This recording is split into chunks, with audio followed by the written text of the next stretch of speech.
अष्टांग योग, सांख्य योग, कर्म योग, भक्ति योग, यही तो योग है। बचपन से इन्हीं योगों में तो धूल धूसरित हुए। तब हम बोल रहे हैं राधा राधा राधा राधा। वाले शास्त्र सम्मत वचन बोलते हैं।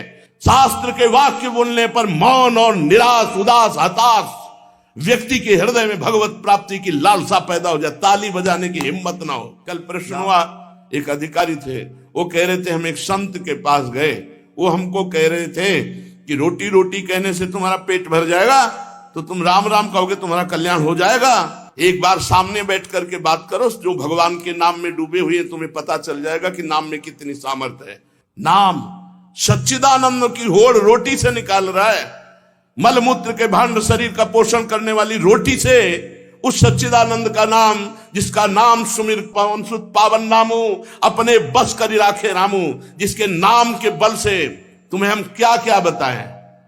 जो आज जो कुछ भी शून्य के आगे अंक लगा वो नाम ही है, नहीं सब शून्य है। नाम, धाम, रूप, लीला, इनकी अवहेलना करके पता नहीं कौन से सिद्धांत से भगवत प्राप्ति कराना चाहते हैं, कौन से सिद्धांत का ज्ञान नहीं है। अष्टांग योग, सांख्य योग, कर्म योग, भक्ति योग, यही तो योग है। बचपन से इन्हीं योगों में तो धूल धूसरित हुए। तब हम बोल रहे हैं राधा राधा राधा राधा।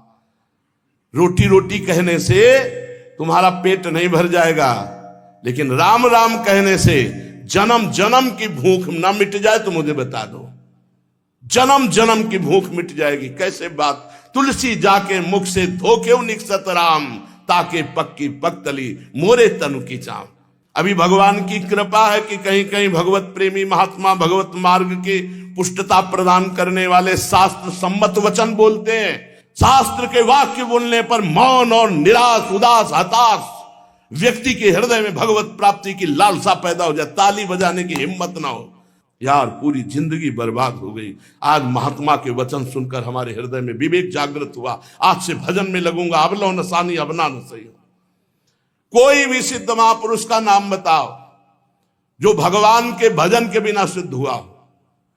गुरुवाणी जी ललकार ललकार करके जो 10 गुरु हुए, सब नाम पे हमारे सनातन धर्म के जितने भी सिद्ध महापुरुष हुए सब नाम से। कबीरदास जी, धन्ना जाट जी, रामानंद स्वामी, जितने भी महापुरुष सब भगवान के नाम से।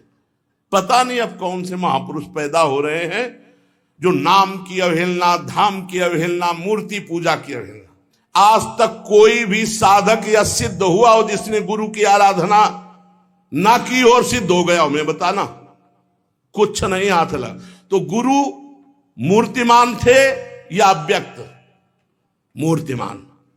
गुरु के वचन साकार थे या निराकार? साकार। गुरु के चरण साकार थे कि निराकार? और जब माथा रगड़ते तो स्थिति निराकार में हो जाती है। समझो, वेद वांग में भगवान का साकार रूप है। पता नहीं कौन सा आजकल ज्ञान हो रहा है, बेमतलब की न शास्त्र में लिखा है और न कहीं किसी संत से सम्मत है। जिस सभा में भगवान की निंदा हो, भगवान के नाम की निंदा, उठकर खड़ा होकर विरोध करके चल देना चाहिए। ये जब मर के जाएंगे तो एक बार राम उनके लिए भारी पड़ेगा यमराज को निर्णय करने के लिए।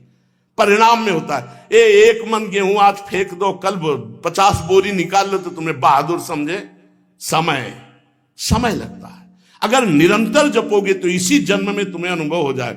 हम कह रहे दूसरे की बात मानने की जरूरत, आप खुद देखो। जब नाम तुम्हारे जीवन में नहीं था तो तुम क्या थे, आज नाम है तुम्हारे जीवन में तो क्या हो, खुद देख लो। दूसरे की कहने की क्या जरूरत है। भक्ति ये छाती प्रमाण है इसका। शास्त्र प्रमाण, संत प्रमाण है तो दूर की बात रही, जाने मोरी छाती प्रमाण है। तो इसलिए बहुत कान संभाल करके ऐसे पाखंडियों के वचन न सुने जाए जो भगवान की अवहेलना करते हैं।